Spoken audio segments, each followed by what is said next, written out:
Loneliness ఇప్పుడు ఎందుకు సమస్యగా పరిగణిస్తున్నాం? మన సమాజంలో 3 రకాలైన మనుషుల కేటగిరీస్ ఉన్నాయి ఇప్పుడు ప్రెసెంట్. ఒకరు హూ మేక్ ఇట్ హ్యాపెన్, అంటే వాళ్ళు ప్రాబ్లం ఉంది అని చూస్తారు. లైక్ ఫర్ ఎగ్జాంపుల్, మనం వెళ్తున్నాం, యాక్సిడెంట్ అవుతుంది, మనం ఇమీడియట్ గా మన వెహికల్ లోంచి దిగడమో లేకపోతే అక్కడికి వెళ్ళి ఏం హెల్ప్ చేయాలో, ఆ మనిషికి ఏం హెల్ప్ చేయొచ్చు ఇమీడియట్ గా పక్కన తీసుకెళ్లి కూర్చోబెట్టడం, లేదా హెల్ప్ కి కాల్ చేయడం, అంబులెన్స్ కాల్ చేయడం, ఇవి these are people who make it happen. Okay, వాళ్ళు చూస్తూ ఉండరు, ఏం హెల్ప్ చేయొచ్చు అన్నది ఆలోచిస్తారు, చాలా క్విక్ గా యాక్షన్ తీసుకుంటారు, ఆ మనిషికి ఇవ్వాల్సిన సపోర్ట్ ఇస్తారు. రైట్. రెండో రకమైన people those who see it happen. ఇవాళ రేపు మనం ఈ కేటగిరీ పీపుల్ ఎక్కువ చూస్తున్నాం.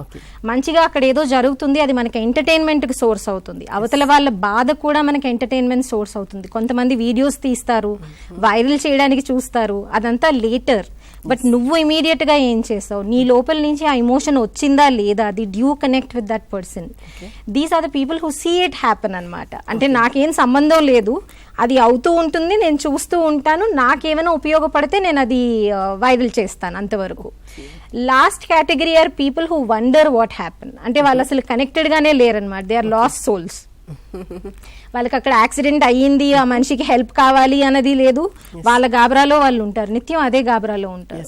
సో మన సమాజంలో ఫస్ట్ కేటగిరీ ఆఫ్ పీపుల్ తగ్గిపోతున్నారండి. అంటే those who make it happen.